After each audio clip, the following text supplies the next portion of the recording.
Good corporate governance leads to higher shareholder returns. So why aren't people paying more attention to corporate governance? That to me is a big question mark. I think the answer is most likely that they don't really know how to analyze a business from that perspective. And it's not just about, compliance or ESG or living up to certain standards set by regulators. It's about actually getting rewarded as a minority. And this is really the key for any equity research analyst or investor to understand whether a business is going to be run for your interest. So that's what corporate governance is about: maximizing shareholder returns, which is ultimately why the company exists in the first place. So in any business, you would tend to have this structure whereby shareholders, they nominate a board, and that board is supervising a management team. So this kind of three-tier structure. And with different parties, they will obviously have their own interest. And the question is, how do you make sure that everyone's interest is aligned? That's what's called principal-agent problem. So the principal here will be the shareholders and the agents will be the management teams. Like, how do you make sure that the management team isn't just looking after their own interests, like maximizing their own salaries or building an empire for prestige or something else? And to codify, to fix these issues, developed markets have, through trial and error, come up with company laws and securities laws that actually tries to take all shareholders' interests into account and make sure the companies that you aren't being cheated as a shareholder. There could also be company constitutions, and in these constitutions, it's outlined how a company should be run.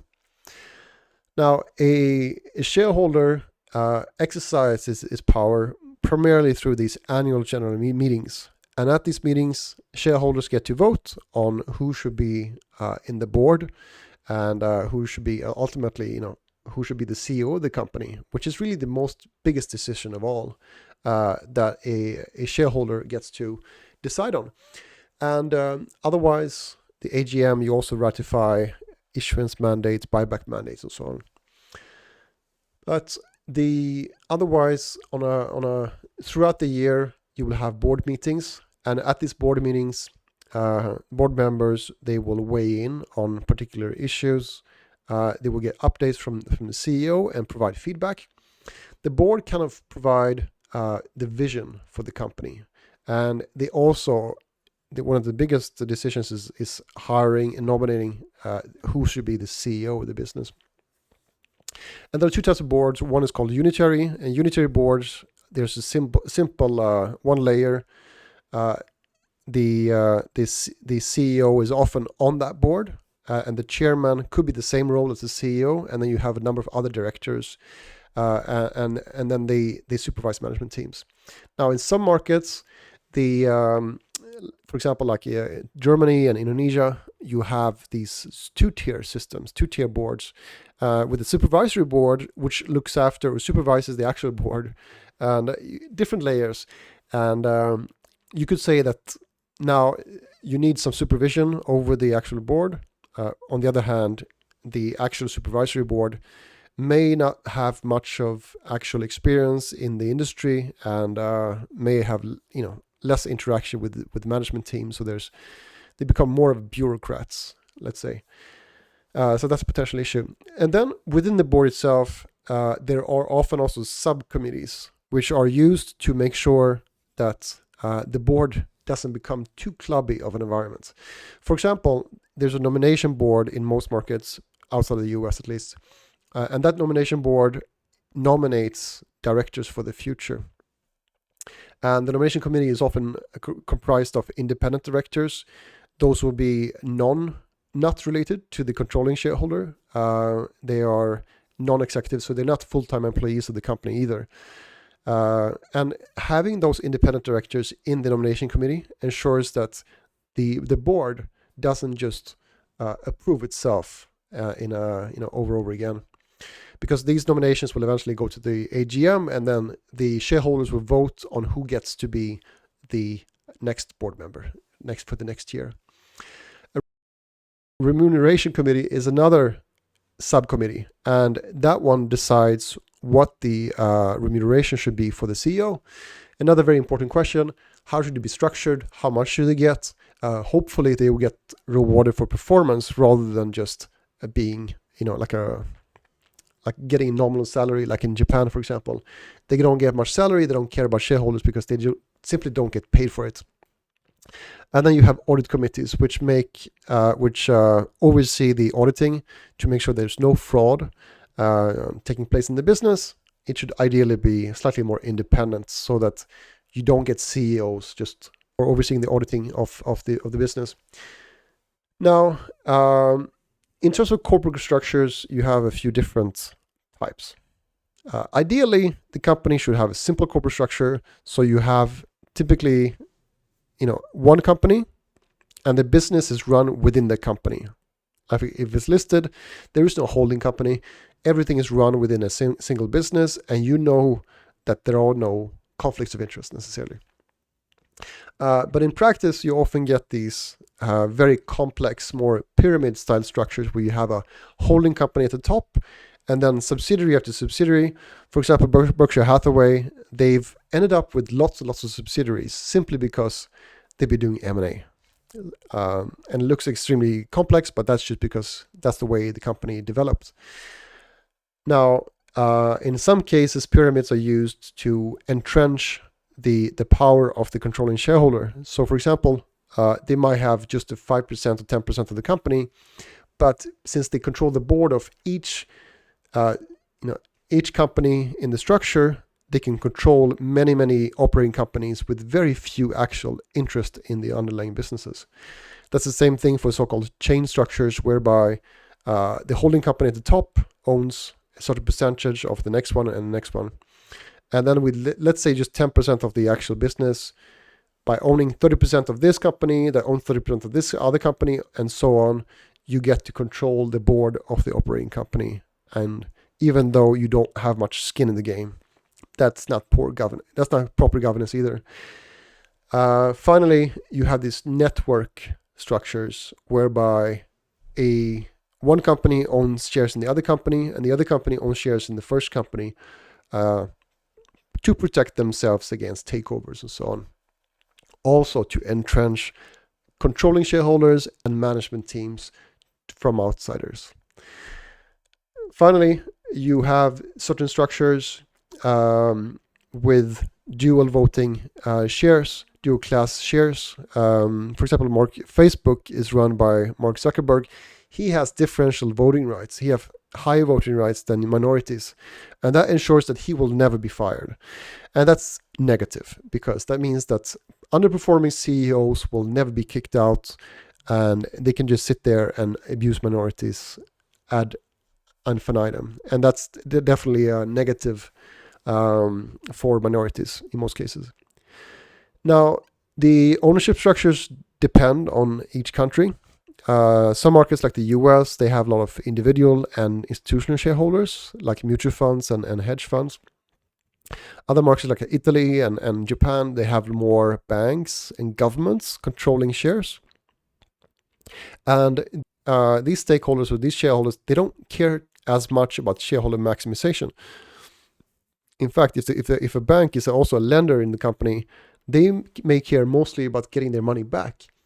And they may appoint a CEO that simply, doesn't take excessive risks. And you end up with these kind of stagnant business that, doesn't take enough risks to let's say, build new factories or have enough maintenance capex to in order to stay competitive. Very problematic. Then in certain markets like US, the regulations tend to be very rules based. That's usually positive because that means that every company needs to adhere to the federal rules. Whereas in other markets like the UK, for example, or other former British colonies, they're more principles based, which means that the company doesn't have to adhere to the principles. And if it doesn't, it just needs to disclose that fact. But the problem is minorities, they don't always read the annual report, which means that even if there's like a qualified opinion, for example, they don't even pay attention to it. They don't really see it. And you end up with overall just poor return for shareholders. But that may be a small issue, and it's not clear whether rules-based or principles-based rules are necessarily better or laws.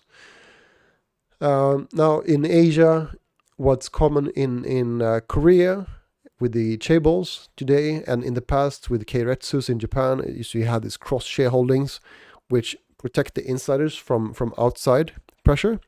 Makes takeovers a lot more difficult, and you kind of protect themselves that way.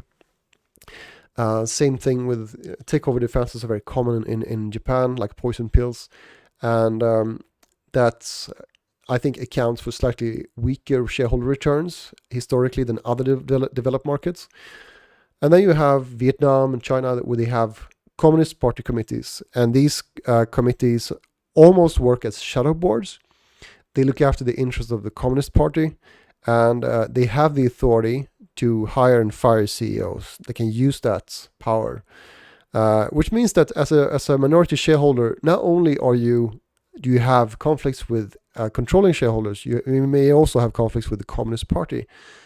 And it gets further compounded if there is a so-called variable interest entity structure, VIE structure, whereby the shareholder doesn't actually own shares in the company. It owns shares in a overseas company, like in the Cayman Islands, which has a profit-sharing agreement with the onshore Chinese company.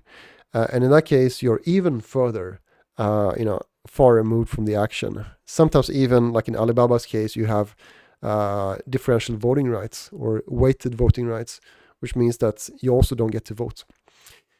So that's poor corporate governance. And typically, developed markets have better governance. Like in Asia, Australia, Japan, Singapore, Hong Kong tends to be slightly better corporate governance, whereas emerging markets tend to have worse governance. But let's talk about how do you assess whether a company has good governance or not. And I think the key point to pay attention to here is that there needs to be checks and balances. So let's start with the first one. Small board is better for the most part. 5, 7 board members is pretty good number.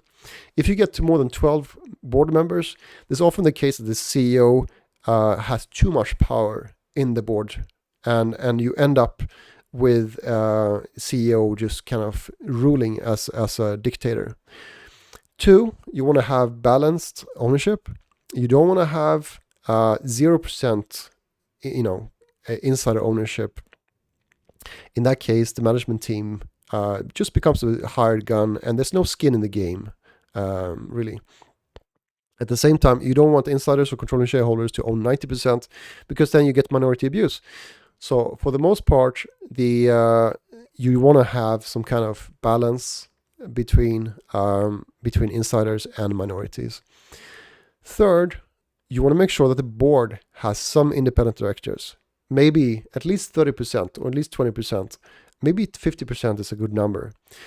With some checks and balances, it's great to have family businesses. They perform better, right? Because they have skin in the game, they care, they think long term. But you also need some kind of checks on them. So that's why I like to have a balance. A balanced board is the best. And then you want the board to be nominated through a nomination committee, and that's to ensure that there is that the candidates for the board are chosen independently and are chosen on their merits, and not because they have a strong relationship with the CEO. 5th, you want to make sure that people get paid, or the management team gets paid for performance. You don't want it to be the case that they are paid a fixed salary, for example, very low, like in Japan. They stop taking risks and caring about shareholders. But you also don't want them to be taking excessive risks with, let's say, stock options or excessive compensation packages. Lower salaries tend to be better for shareholders, perhaps simply because it leaves more resources for dividends. You don't want to have dual class shares. Dual class shares tend to entrench management teams, and poor performing managers are simply unchallenged. Seventh, you want to make sure that there are no takeover defenses. Takeover defenses are also entrenched management teams, like golden parachutes, for example, or staggered boards.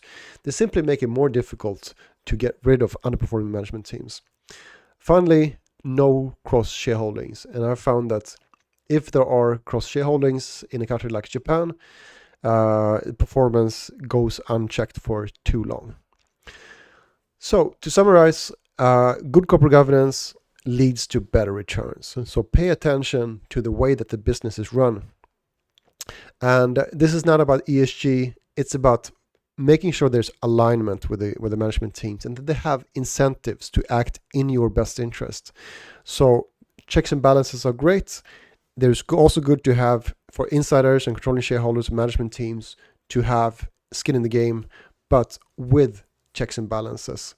And that's the key takeaway from this video. So thanks for listening, and I'll speak to you next time.